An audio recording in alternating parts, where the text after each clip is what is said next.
Hello and welcome. Iqbal industrial law services से मैं Mohammad Iqbal Khan advocate. आज हम ये देख रहे हैं कि विच डिक्लेरेशन ऑफ मेंटेनेबल,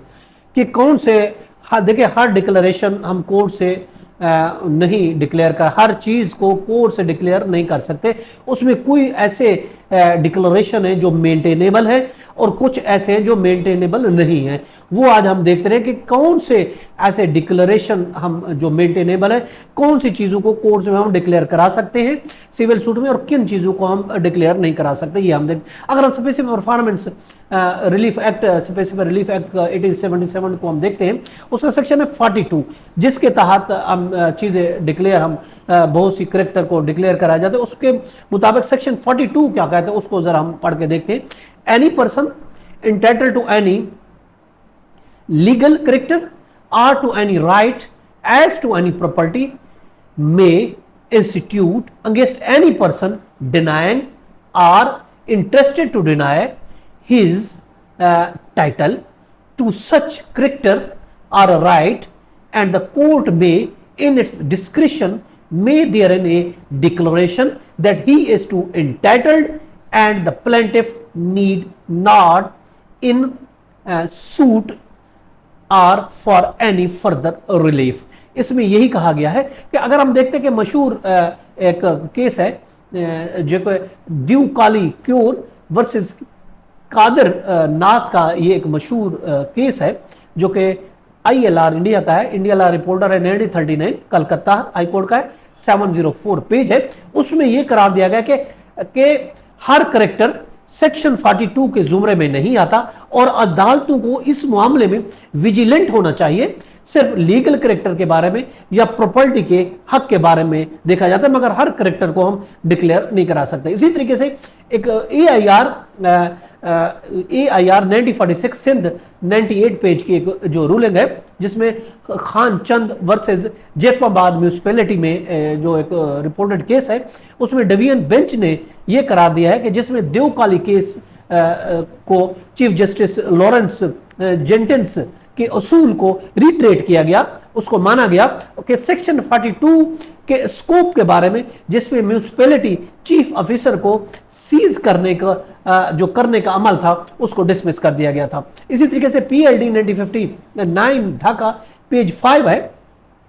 जो कि Abdurrahman Bhoya versus commission of Narayanganj municipality के केस में भी देवकाली केस के जो चीफ जस्टिस लॉरेंस जेनकिंस थे उसके व्यू को एंडोर्स किया गया था, और जिसमें ये डिफाइन किया गया कि म्यूनिसिपैलिटी का कमिश्नर वो नहीं रह सकता था और उसके सारे जितने भी उसने काम किए थे उसके सारे एक्ट को जो ना गैर कानूनी करार दिया जाए, ये केस फाइल किया गया था। इस केस में सेक्शन 42 के खिलाफ उसको समझते हुए कहा कि ये सेक्शन 42 में नहीं आता, इसलिए उस केस को डिसमिस कर दिया गया था सेक्शन 42 में। और इसी तरीके से PLD 1978 है लाहौर पेज 113, जिसमें अब्दुल रहमान मुबशर वर्सेस अमीर अली शाह के केस में भी सेक्शन 42 के बारे में यह कहा गया सेक्शन 42 डिक्लेरेशन का वहां अप्लाई होगा जहां किसी हक को या किसी हक को क्लेम करना मौजूद हो, क्लेम करना मकसूद हो, वहां क्या जाएगा, लीगल करेक्टर या प्रॉपर्टी राइट को कोई अगर इनकार करता है तो उस सूरत में सेक्शन 42 के साथ डिक्लेरेशन कोर्ट से कराई जा सकती है। सेक्शन 42 में हम तब जा सकते हैं जहां किसी हकूक को सेफ गार्ड करना हो या किसी लीगल करेक्टर या प्रॉपर्टी राइट कोई अगर नहीं एक्सेप्ट कर रहा, नहीं मान रहा, तो उसको डिक्लेयर करने के लिए, यानी जहां अपने लीगल करेक्टर का हक हो या किसी जायदाद के हक इन्वॉल्व हो, ऐसे पॉइंट को जो है हम सेक्शन 42 में डिक्लेयर करा सकते हैं। और नेगेटिव अगर डिक्लेरेशन की बात होती, नेगेटिव याद रखें, डिक्लेरेशन कभी भी अलाउ नहीं होता, नेगेटिव डिक्लेरेशन को हम डिक्लेयर नहीं करा सकते। ये सिर्फ उन सूरतों में नेगेटिव डिक्लेरेशन दिया जा सकता है जहां कोई मुतासिर हो रहा हो, जहां कोई किसी की इंजरी हो रही हो, किसी के राइट की इंजरी हो रही हो जो कि जस्टिफाई हो, या मुदाई के जहां राइट को इन्फ्रिंजमेंट किया जा रहा हो, तो वहां मनफी डिक्लेरेशन को जो है वो जस्टिफाई किया जा सकता है। What can be done directly, ये जरूरी है कि डायरेक्टली तरीके से हो, और याद रखें तब जो है मनफी जो है माइनस को जो डिक्लेरेशन वो एक्सेप्ट किया जाएगा, अदरवाइज नहीं किया जा सकता। इसी तरह रहमतुल्लाह वर्सेस हुकूमत पंजाब का केस जो कि रिपोर्टेड है 2003 SCMR पेज 50, उसमें यह करार दिया गया कि जहां पेट्रोल पंप की इंस्टॉलेशन को कानूनी डिक्लेयर करने के लिए कहा गया था, वो केस फाइल किया गया था, उस बुनियाद पर इस बुनियाद पर ऐसे केस को डिसमिस कर दिया गया था कि ये इस तरीके से हर एक को ये लाइसेंस मिल जाएगा, कोई भी इसी तरीके से के डिक्लेयर कराएगा तो फिर उसको लाइसेंस लेने की तो जरूरत नहीं पड़ेगी, तो इसलिए इस केस को भी डिसमिस कर दिया गया। इस तरह लाहौर हाई कोर्ट के फुल बेंच ने जो कि केस रिपोर्टेड केस है करीम वर्सेस सुरैया बेगम है, उसमें भी प्लेंटिफ जो मुद्दाई था उसने यह कहा कि ये मेरी बेटी है, डिक्लेयर किया जाए, तो ये केस मेंटेनेबल है क्योंकि उसका एक राइट जो है वो इफेक्ट हो रहा था, वो केस को मेंटेनेबल समझा गया था और उसको डिक्लेयर किया गया था। इसी तरह का केस है PID 2019 सुप्रीम कोर्ट है पेज 449, उसमें लैला कयूम वर्सेस फवाद कयूम, जिसमें प्लेंटिफ ने मुद्दाई ने कहा कि लैला मेरी बहन नहीं है, इसको डिक्लेयर की, क्योंकि ये एक नेगेटिव डिक्लेरेशन था कि ये मेरी बहन नहीं है, तो इस वजह से इस बेस पे उस केस को जो डिसमिस किया गया था कि क्योंकि नेगेटिव डिक्लेरेशन वो आप डिक्लेयर नहीं करा सकते। इसी तरह अगर हम देखते हैं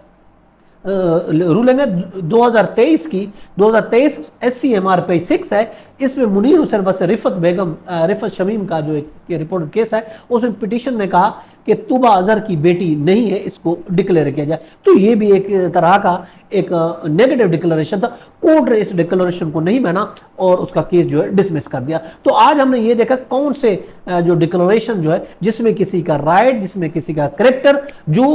एक्सेप्ट ना किया जा रहा हो उसकी डिक्लेरेशन कराई जा सकती है। नेगेटिव डिक्लेरेशन खासकर जो इस सिलसिले में